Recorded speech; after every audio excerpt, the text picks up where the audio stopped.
สร้างเอาไป100 พันแล้วยังพันเท่าไหร่1,300ก้อน1,300ก้อนถือประมาณ4,290,000แล้วก็ตืมใช้90อ๋อคืองบเกินเงินเด้เกินเงินเจ้าน้ำเฮาเนี่ยอัน4 ล้านกับ200,000เป็นไงเนาะตามประตูน้อยก็เลยว่าเอาเติมมาอีกน้อยนึงเนาะ90,000เกือบ100,000นึงเนาะพ่อเนาะเกือบ300,000พี่น้องเกือบ4,300,000เนาะอีก10,000ก็3พอดีเนาะลูกสาวไปโรงเรียน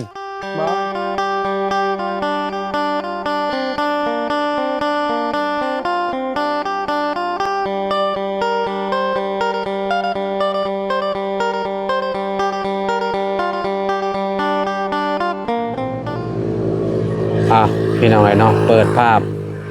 มากับสิเห็นเนาะทางบ้านน้องเต็งจริงพี่น้องเนาะมาพูดมาคุยกับทางประตูน้อยเพิ่นก่อนเนาะสบายดีพ่อโอ้ใส่เสื้อแดงคักนี้นี่เนาะโอ้เชื่อบ่บุญเอาให้เด้ตอนนั้นเด้ว่าบ่ได้ชูใจบ่มักเชื่ออยู่บ่นอนพี่น้องเนาะอากาศร้อนเนาะร้อนโพดจะบ่ได้ไปไสบ่พ่อบ่เป็นเอาได้อันคือว่านัดเฮาว่าบล็อกแบ็กสิมาส่งว่ามันว่าสิมาส่งว่ามันว่าสิมาส่งมันเห็นจราจรอยู่นี่แหละมันบ่มามันโทรเขาบอกเขาบ่พามามันยันเสียเงินให้เขาเนาะก็เจ้าเป็นแบบได้คือว่ามาบ่ได้ยันเสียเงินเขาเจ้าก็จะบ่มีใบขับขี่บ่จังหวะย่านอยู่เนาะย่านอยู่เอาไปจราจรเก็บเงินได้ได้เขาโดยเขาสร้างเอาไป100 พันแล้วยังพันเท่าไหร่1,300ก้อน1,300ก้อนถือประมาณ4,290,000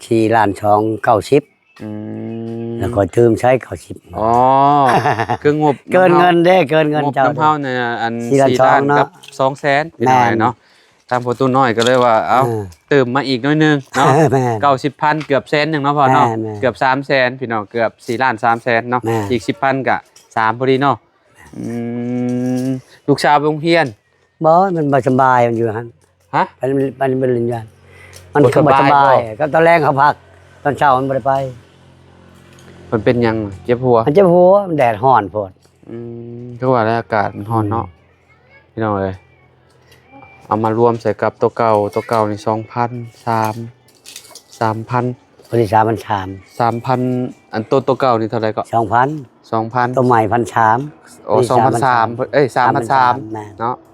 3,300คือสิก่อได้หลายเติบอยู่พี่น้องเนาะได้หลายเติบแล้วทางเบิ่งก่อนเนาะ3,300นี่ก็เรือยัน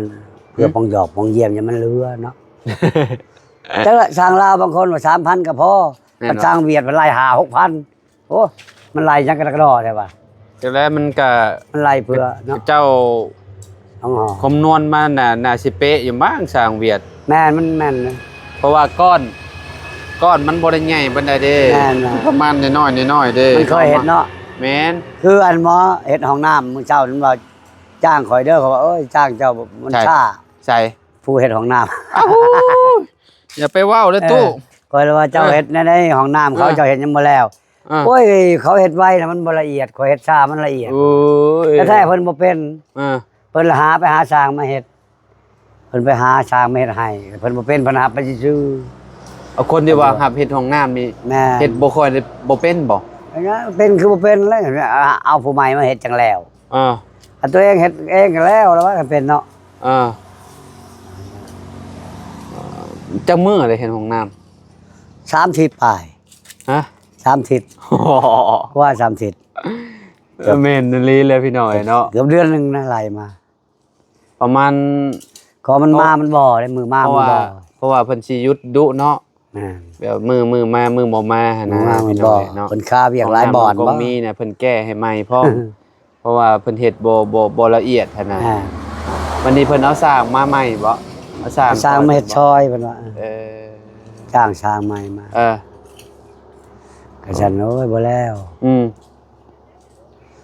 มันรถจะเป็นอะไรเนาะยังเพื่อสิได้ใช้ห้องน้ำก็บ่แม่นง่ายเนาะบ้านมันว่าจ้างมันเฮ็ดต่างเสาก็มีพอดีบ่เอาแบบนั้นทีมงานบ่เอาอยู่แล้วฮู้อยู่แล้วฮู้อยู่แล้วอันเราเห็นงานแบบใดหั่นน่ะไผสิไปเอาเราเนาะ เอาก็เอาเวียดก็บ่เกิน20ล้านดอกตั้งเสาเทคานน่ะเพราะว่ามันเข้าเสาเนาะเข้าเสาบ่ได้ 12ติ 12 อยู่บ้านเฮาจ้างเป็นต้น อ๋อต้นเท่าไหร่ ต้นละพัน ต้นละพันถึงเนาะ แม่นต้นละพัน สอง บาท ต้นก็มีแต่12,000 แม่น คานได้ฉันมันก็หลาย รว เล ม ย กันหั่นแหละ หลายรวมเลย แม่น น่ะคือกว่าบาทอันนี้มันแพงโพดอยู่นี่ แพง โอ้ย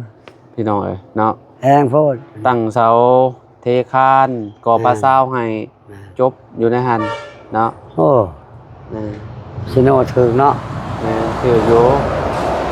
บ่ในเมืองมันช้างหลาย แม่น อยู่นี่มันช้างน้อยมันช้างบ่เป็นขี้ ก็ ข้าน ถึกอีก แม่น สร้างอยู่บ้าน บ้านนั้นมันว่าเฮ็ดห้องน้ำนี่เว้าผิด อืม คันเว้าธรรมดามันชาวลาด ฮะ หมอเฮ็ดห้องน้ำสังคมมีอ่ะมันว่าเฮ็ดห้องน้ำผิดมันว่าไรผิดธรรมดามันชาวลาดพุ่นมันว่าน้ำข่อย ห้องน้ำน้อยๆ20ล้าน แม่นมันว่ามันไรผิดชื่อมันว่าโอ้ยธรรมดาชาวลาดพุ่น บ่แม่นติ บ่มันเฮ็ดสิล้านหา ว่าบ่แม่นติราคา20ล้านเราสิว่า20ล้าน บ่เราว่าเราไรผิด4ล้านหาธรรมดาเราเอาชาวลาด ก็นั่นแหละจังว่าเราคือสิเว้าเกินแท้บ่ เว้าเกินไป ชาว จ้าง ลาด เนาะห้องน้ำชำนั่น ห้องน้ำซำนั้นราคา20ล้าน 4ล้านหายังแพงแล้ว โอ้บ่แม่นตู้ อันนั้นมันเว้ามื้อนั้นมันว่าโอ้ยขอยหับผิดแล้วมันว่ากระเทินหับแล้วมันว่า โอ้ อืม งานน้อยๆอยากได้ฮอด20ล้านเพิ่นว่าผู้เพิ่นคำนวณผิด เออ บ่ เพิ่นคำนวณผิด บ่แม่นบ่แม่น เว้าไปเพิ่นเห็นแบบว่าอันนั้นทีมงานมาช่วยเหลือ โอ้ เพิ่นก็ว่าเอา บ่แม่น เนาะ ได้บ่แม่นได้อันนี้อีกอย่างหนึ่งก็บ่ได้แม่นเงินจุมเฮาเนาะ แม่น บ่ได้แม่น วัน เงิ นี้ นจุ คิด มเฮา ว่า เงิ เท่าน แก่ ผู้ใหญ่เพิ่นเนาะ ผู้ใหญ่ใจดีช่วยแล้วเพิ่นจะเอาหลาย โอ้บ่ได้ นั่นแหละ บบ พวกนี้ วิสิว่าเอาเท่าใดได้ เว้าเท่าใดได้ บ่ เว้า ได้ได้ เว้าคือบ่อยากเฮ็ดเวียกเนาะ สร้าง ก็สมมาพระควร มันก็ ที่ ต้องสมมาพระควร แม่น เจ้าเฮ็ดใหญ่ซำใดเจ้าเฮ็ดน้อย แม่น ซำใดก็ต้องเว้าตามราคา แต่อันนี้เบิดหลังยังมีแต่19 อืม แรงงานเขาเนาะ เอ้า หลังคา ก็อีกอย่างหนึงก็อันนี้เพิ่นของเพิ่นเบิดแล้วว่า บ่ของลุงเพิ่มได้ ของเพิ่มมีหยัง มีเขาเพิ่นมีแต่สังกะสี อ่า กับแผ่นอันนั้น อืม กับเล็กตื่มจากอันเล็กน้อยอัน อืม 10กว่าอันนั่นกายแต่ลุงเพิ่มชื่อ30อันแล้วอันนี้ อืม กับเล็กเก่าเล็กใหญ่เล็กเก่าอยู่เพื่อน อืม ว้าวเกินราคานี่ก็ มีแต่มื้อหน้าพุ่นแหละเนาะเพิ่นมาส่งเนาะซะเนาะ มื้อหน้า อันดินจีฮะพี่น้องเอ้ย ใครจะเจ้ามาช่วยกษัตริย์แพง แม่น เพราะว่าโอ้ยบ่โทรบอกเรา บ่ เด้อ เป็นหยังบ่เป็นหยังเฮาก็จังได๋เฮาก็เข้ามาอยู่แล้วนะเฮาก็สิมาจอบเบิ่งว่า ย่านว่าเวลาเสียเวลาเจ้า บ่เฮาก็มาอันเทือน บอกอีนางเช็คไปบอกเราแน่น่าเสียเวลาเราไปพุ่นไปพี่ โดย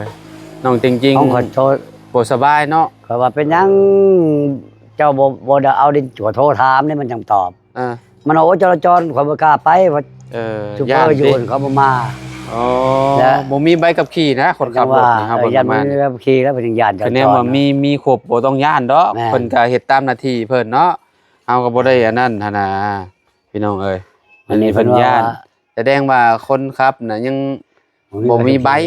เออ ห้องเบียดมันครับเนาะ เออ ครับมันจะแข่งขันหมดเลยดิเก้าดินจีอยู่แข่งขัน อ๋อ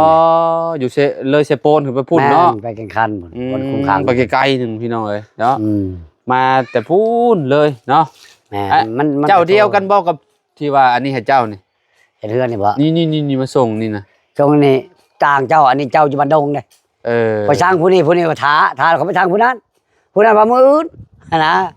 มื้ออื่นเพราะว่า บ่เจ้าบอกเขาแล้วบ่ว่าเจ้าไปสร้างหม่องใหม่เลย บอกเขาบอกเขา โอ้ย แล้วถามถ่าเขาบอกแล้ว สมมุติว่าเจ้าไปสร้างหลายๆบ่อนนี่งานเข้าแล้วเจ้า บอกขอช่างก็ช่างบ่แม่นดอกขอสิว่าเอา เออ เพราะว่าเมื่อถามเพิ่นก่อนเพิ่นสิตกลงบ่ เออ ถ้าเพิ่นตกลงแล้ว เดี๋ยว ของเราว่าเฮ็ดเป็นมือแล้วก็ว่าเมื่อถามเพิ่นก่อนเด้อ อืม คันชาหลายยันเพิ่นพาก็สิไปเวียกไปงานเพิ่นก็สิสั่งเพิ่นไหมก็ว่านั้น เอ้ากันยังบ่ได้เฮ็ดกับบ่พร้าวปานใดก็ บ่ สิเป็น ยัน หยัง คอยจะบ่พาดอกก็ยัน ฮะ ทีมงานนี่แหล้ว บ่ ไป เป็นหยัง เวียกไปงานบ่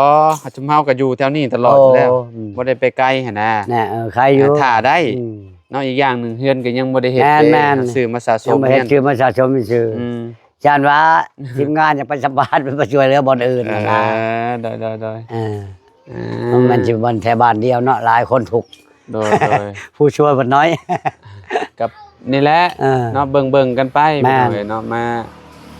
ถ่ายให้ FC เนาะเบิ่งนำกันเนาะเงินที่ผู้ใหญ่ฝากมาชุมเฮาก็เนาะอยากให้ชุมเพิ่นได้เฮือนได้ซ่านก็เลยแนะนำเนาะให้ชุมเพิ่นซื้อดิน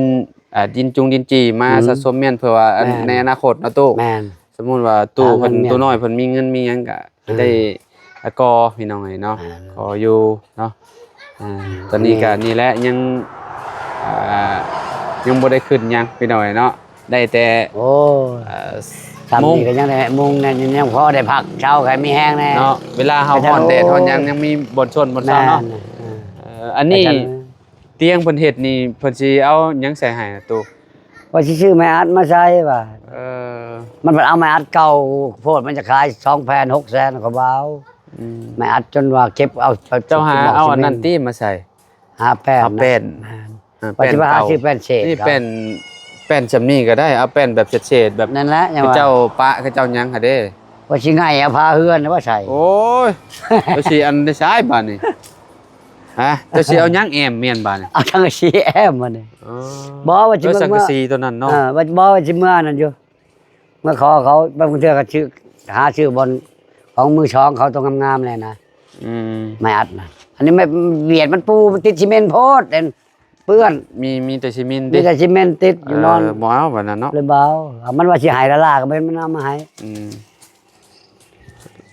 เราบ่ได้มาทางนี้ติเราจำบ่ได้เอามาให้ มาเวลาไปจะเห็ดอยู่แสดงของมือเลย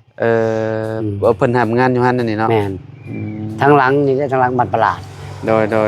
ในเทือหลังบักใหญ่ เออ คนงานเขาหลาย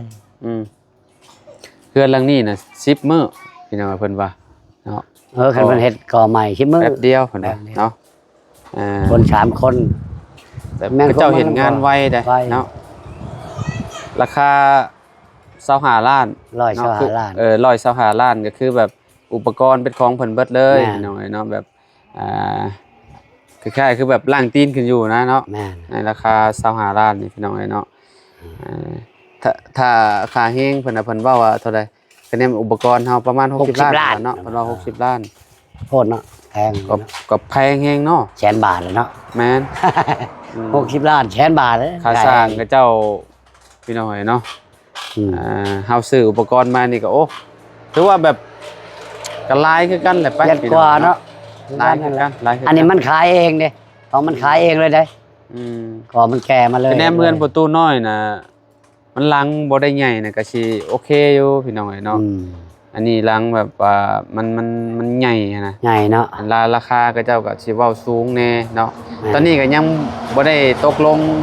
สิเอาเพิ่นมาเฮ็ดดอกพี่น้อยเนาะกับมื้อนั้นมาถามเพิ่นเนาะให้เพิ่นมาประมูลให้เนาะเพราะว่ามื้อนั้นเพิ่นเว้าไว้เด้เนาะตู้เนาะ แม่ ว่าไว้ว่าในราคา20ล้าน125เอ้ย120ล้านเนาะ 120 ล้าน 120ล้านแล้วได้แต่มองทั้งหน้านี้ ทางใน ทั้งทั้งในทั้งหลังบ่ได้ แม่น บัดนี้เพิ่มก็โลมาบัดนี้ก็โลมาแล้วเพิ่นก็ 120 ล้าน ไล่มาอีก5ล้าน แม่น มื้อนั้นน่ะก็เลยว่าเนาะไปปรึกษาทางผู้ใหญ่เพิ่นเนาะตอนนี้เพิ่นก็ยังเอาพิจารณาอยู่ เนาะว่า ในใจข่อยโอ้ยได้ก็ได้อย่ากะโลกะเลยเปลืองเงินเพิ่น เนาะ คือแบบว่า พอได้ก็ออบแอบอยู่ ก็ออมแอมแล้วก็อยู่ ธรรม แล้ว ดา ก็อันเทพื้น แม่ อยู่เนาะแล้วก็มีประตูแล้วปิดเปิดเนาะ แม่นล่ะ อืม โอ้ยนี่เพิ่นก็หลายเติบเพิ่นช่วย แม่นความเจ้า เห็นใจเพิ่นคือการเฮาบ่มีเพิ่นว่าแม่นพี่น้องเพิ่นก็ช่วย คนเฮาบ่ได้ฮู้จักกันเนาะ แม่ เพิ่นยังสวยมาขนาด นี่ นี้ แหละสาธุ เรียกว่าเป็นบุญเป็นกุศลของ ให้เพิ่นได้บุญ ครอบครัว หลายๆ น้องเต็งจริงและ แม่ พี่น้องเอ้ยเนาะตะกี้แต่ก่อนก็เห็นแต่สาวเกเร โอ้ย อยู่พี่น้องเอ้ย เว้า เนาะ ตามเชิงนี่ตะกี้หวังว่าสิได้บ่ได้ดอกคันว่าเพิ่นบ่ช่วยนี่บ่เห็นแต่เช้าแหละ อืม ยอมแหละซื้อข้าวกินยังบ่กุ้ม อืม เขาก็บ่ยังบ่ได้ไปซื้อเลย อืม แต่จะว่าเพิ่นช่วยจัก2-3 เออ เป่าแล้วก็ยังหมด โดย เชิญสิเพิ่นมาช่วย แองก็เช็ด แม่นหั่นแหละ อันนี้มันช่วยมากินจนว่า เอาข้าวที่ว่าเพิ่นซื้อให้ตอนนั้นน่ะหากสิเบิดบ่ หากระมดนี่แหละของกินประหยัดบ่ได้กินหลายปานใด ประหยัดเอาบ่ตู้ กินน้อย กินน้อยๆเอาไปของเขาหมดแล้ว โดยๆ นี่บ่ชูบ่ได้หมดหากระมด กินหลาย เนาะ เป็นคนช่วยแล้ว อันนี้ไม่ยังซะพ่อ ฮะ อันนี้อันใส่ไก่บ่อันนี้น่ะ ใส่ไก่แม่นละ โอ้ตะกร้าแบบนี้ได้ แม่น ใส่แบบได้นี่ ใส่ไก่อยู่ในโตหนึ่งนะไปขายให้เขา ใส่ยางละโตบ่ แม่นไก่ตัวมันเตะกันแล้วเขาใส่ โอ้ ตัวมัน ครั บ่ บ เตะกันระยะ ม ตะกร้ายาง ตาย ใส่ ยา ไก่เมี่ยน อ่า เอามื้อนี้คือได้พักผ่อนก็ พักผ่อนเมื่อยแดดพดเฮ็ดมันคืนนี่ว่ารถมันสิว่าถอกดินจี คือเห็นมันขึ้นมา บืนจนไปตักหินตามทางจนได้เต็มเลยตักเช้านี่แน่ตักคืนนี่แน่เต็มแล้วพอดีมันขึ้นกันยังไม่ได้ดอกยังสิขุดลงอีกอยู่จังหน่อยคือคำหมดแล้วมันห้อนโพด โดย คำขุด2-3 ชั่วโมงไปนอนอาบน้ำนอนพอดียิงมวนเฮ็ดแดดเนี่ยบ่ไหวจนโชว์ตื่ม แม่นอากาศมันร้อน เมื่อ เนาะ เช้านี่ก็เฮ็ดแต่6 โมงพุ่นฝนดินหินอยู่แคมทางได้จนจะเต็มเลย ใช่ นี่ คนดูดิเต็มแล้ว คนเนาะ เออ เฮ็ดทางขึ้นบางเทื่อเขามาถอกดินจีขึ้นนั่นน่ะนะเพราะมันเพิ่นมาเชื่อแบบว่าเฮ็ดมันขึ้นมาถอกดินจีอยู่นี่เลยสบายเนาะอันเด้เต็มเลยคนอันนั้นเด้คนหินนี่หินแคมทางพ่นลากป้ายพ่นมันกวดออกแล้วคนมาใช้นี่อยู่นี่ก็คนนี่อยู่นี่ก็มีโอ้หลายล้อเต็มเลยนี่เลยกว่า30 ล้อ จะเป็นคนอยู่ใช่นี่ นี่แคมทางนี่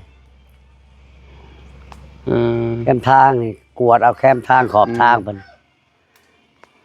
บ่ได้ชื่อดอกอันนี้ก็ อ๋อเพิ่นนั่นเนาะพี่น้องเพิ่นไปคนมาเนาะ